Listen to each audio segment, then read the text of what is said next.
Hi gang, so I'm downstairs playing around in my dungeon, and I picked up this new hobby from some guys on internet. So this is foam board that you get at any store like CVS, or better yet the dollar store. You can get it in bulk.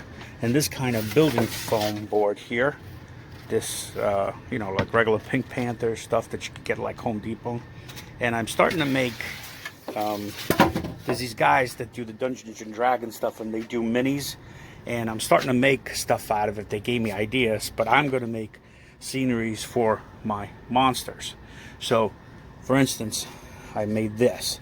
This is a brick type, I don't know what you would call it, a pillar, out of that white foam right here, cut into pieces, and then there's a way of painting them dry, brushing them, and putting the cracks on there to make these pillars. This is my first attempt at stuff like this. Here's another pillar, and what they do is they make Dungeons and Dragon floor tiles and stuff. And what I'm doing is I'm taking the same creation that they're doing, like stuff like this. This is a floor tile. See what all the nooks and crannies and the cracks in it and stuff. I made it out of the pink foam board. But I'm making it as scenery for my monsters, my collectible monsters. Like, for instance, this guy right here. Okay. So what I'm going to do is, instead of having him just sitting on a shelf there, I'm going to create this scenery around him a certain way yet. I haven't decided exactly how I'm going to do it. But I showed how to make like little tiny bricks. Like this is going to be little tiny bricks, which I'm going to put all the way around him and then paint a certain way and texture it a certain way. There's this one guy called Black Magic Craft on YouTube. He's amazing and showing all these little tricks, and which is not very cost effective. Doesn't cost, it costs very, very little. Basic paint, basic brushes, hand stuff. This is all like craft paint. Besides my airbrush paint, you could use any paint you want. You don't have to go out and spend a lot of money at all. This is all dollar store stuff if you wanted to. But it's amazing what he does. You should check him out. But I'm starting to make these sceneries, and I will show you the scenery when I'm done. Pretty cool. And I'm going to start doing this with the rest of my monsters, and they make castles and buildings and stuff, and I will show you this as we go along. Over now, for now, you will see the finished product, and as I go, more to this. So talk to you soon. Show you soon. Okay, so here we are back again, part 2. Show you what I've done so far. So I put these little tiny bricks around him. I encased him in it. I'm not sure what I'm going to do as far as the contrast difference color between this and his base. I might just leave it. I don't know. But what I did was I took these little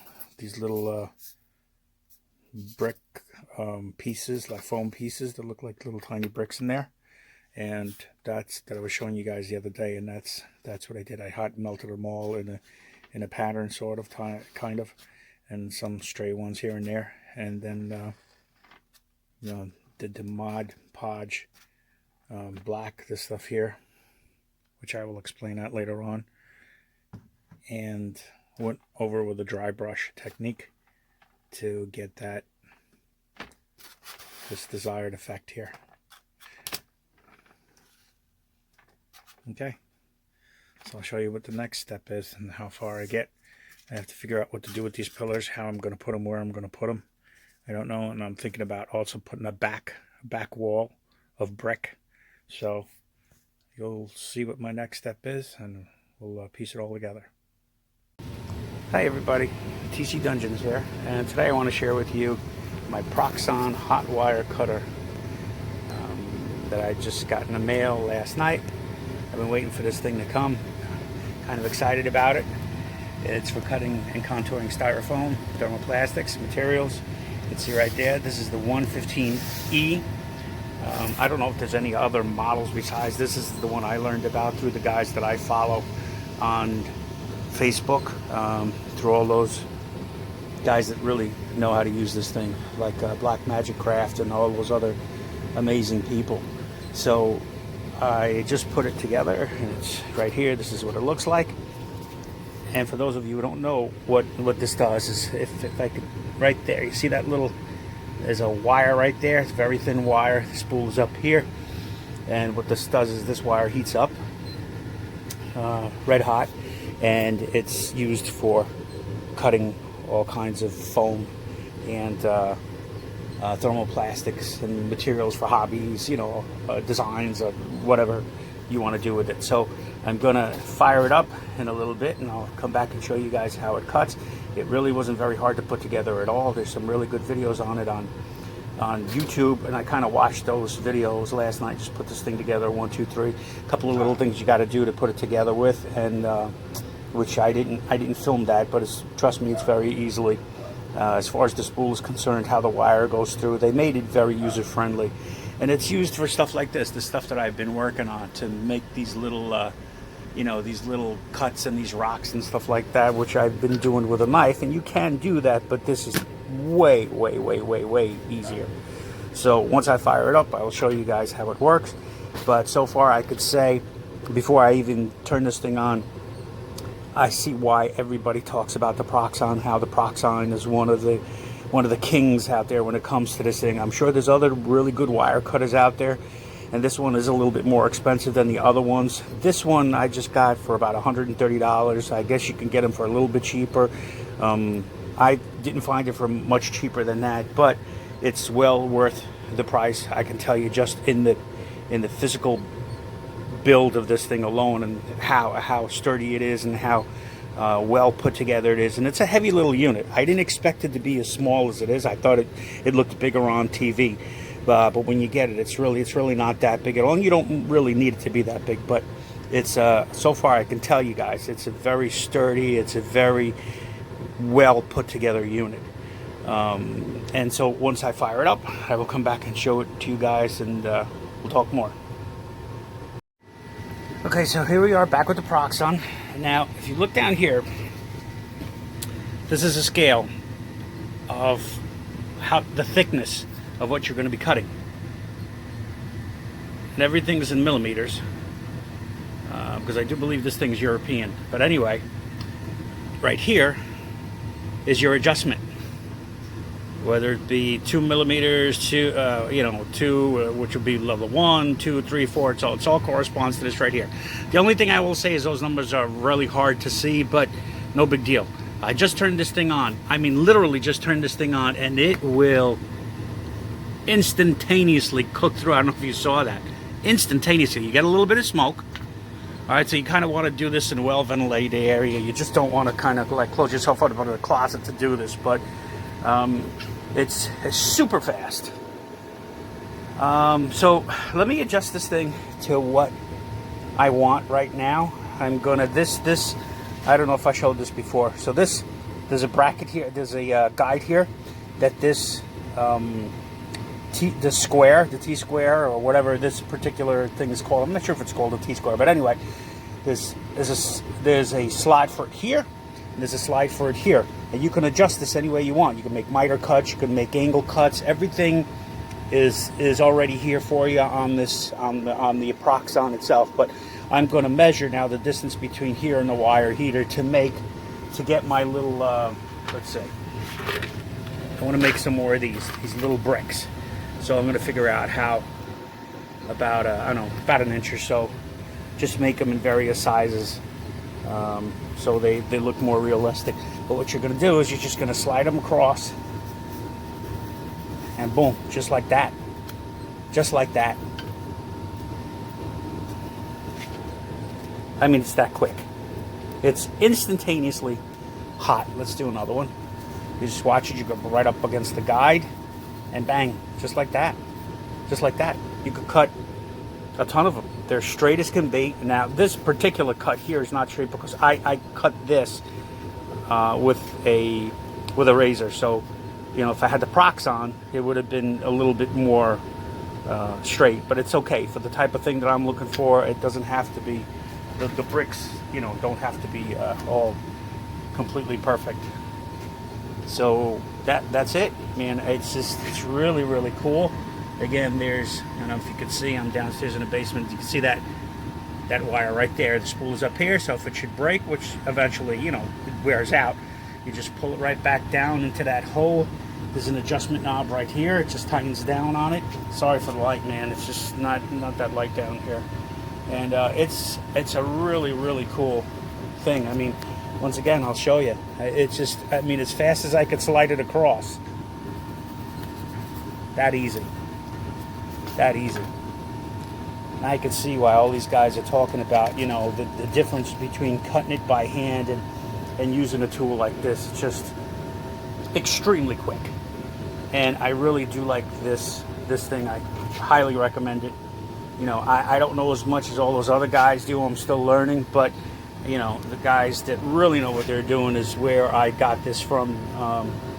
This Proxon, and if you watch other things on YouTube, you'll see other people that, you know, it's been very highly spoken about and used by some of the best people out there. So I'm far from being one of those guys, but this will help get me there. So TC Dungeons over and out, again with the Proxon cutter, hot wire cutter.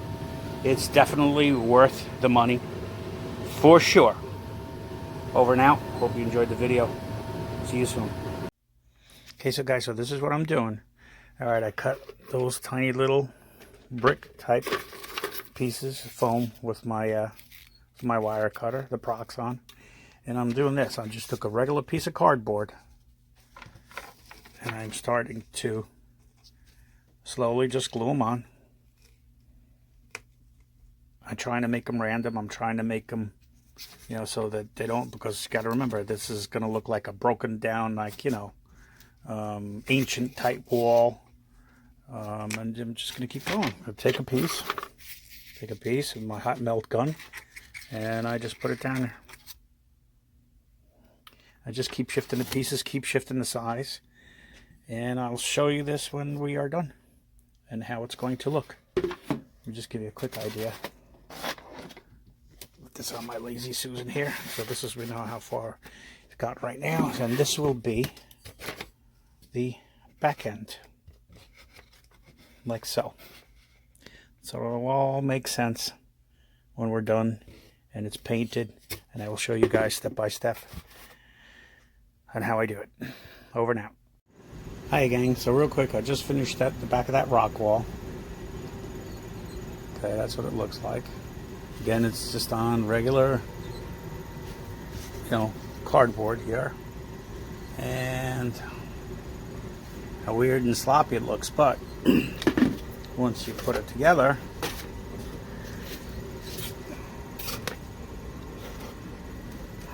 you see the effect. Okay, so I'm going to get to paint it, and I'll show you guys as soon as I'm done. Over now. So gang, for this painting, there's this stuff called Mod Podge. And what it is a glue, almost like a thick Elmer's glue. I don't know how to explain it. It comes in white. But the guys that I follow on YouTube said to put black paint in it. So that's how I got that color there. So what this stuff does now is I just dip it. You put a slight bit of water on it. You dip the brush, and you just go over everything with a really dark coat. And it starts looking like that. I'll show you what we do after that. So what this stuff does is just kind of gives it a hardening effect, sort of. You know, it just makes it last longer because it is a glue. It is almost like an Elmer's glue, so it puts a nice coating on it. And I'll show you what we do after that. Okay, guys, so it's all dry. I got a spider going up the web here. That's what's making so much noise. So now what we're going to do is I'm going to take a very light gray, and I'm going to do a dry, very dry brush technique. Okay, get the brush really nice and dry, and now I just pull down and let it highlight certain parts of the stone. Okay, you can leave it heavy in certain areas, but I'm doing this with one hand. I didn't even want it that heavy, but just to show you guys, okay? And I will get back to you as soon as I do this first coat. Okay, so I just got done dry brushing the first coat on. Now you could see how the desired effect is already just popping right before your eyes. That old brick looking, you know, weathered brick look. That just automatically starts to happen. So I'm going to take another dry brush, but I'm going to go with a white this time and lighten that up even more. And then don't worry about the really bright spots, because then we're going to do what's called a black wash, and it's going to tone everything down. And I'll show you what I mean about that. And again, guys, this is not me acting like I know what I'm doing. This is stuff that I'm learning online on YouTube from the guys that I watch. So I'm just telling you what I've learned and how this stuff works. If you'd like to try it, it's really cool. So let me get to that next dry brushing and I will show you again. Okay, so here we go.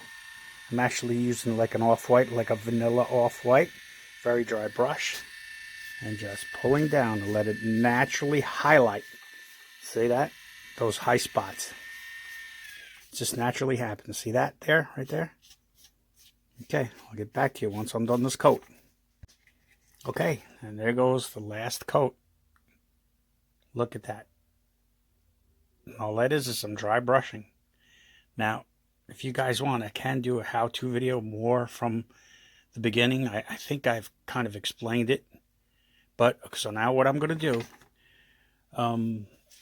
is I'm going to do what's called a black wash. So what this is a very extremely watered down black paint.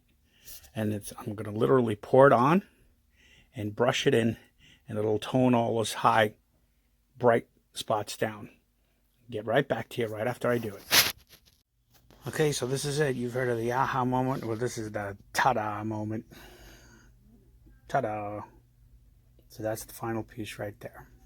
You see how it all makes sense? So what I decided to do is I decided this pillar was really high. I decided to break it off and make it look like it just kind of came over and it's resting on itself. But that's the back wall we just worked on. These are the pillars that I had showed you. I put one back there. I got to clean up the top of this a little bit because I cut this in half. So I have to just kind of finish that a little bit. But there it is. That's the whole piece. So this is going to make a big difference in my monster collection and how I display my monsters. And he can just come right out of here. I made it so he could just pull right out of here because he is a collectible piece. I didn't do anything about this color here because I don't want to mess with a collectible piece, obviously. But if I wanted to, I could just pull him right out and set him right back on the shelf. But I think this is going to be a big change for my collection and how I display them. A game changer is what I want to say. So hope you guys enjoyed this. If you want to know anything about it or how I did it, or any other detail, please let me know. But again, check these guys out on I keep wanting to say Facebook, on YouTube. They are amazing, people that do this, and hope you guys like it. And talk to you soon with my next project, which I am starting a haunted house type thing, and I'll show you as I go. Over and out. DC Dungeons, gone.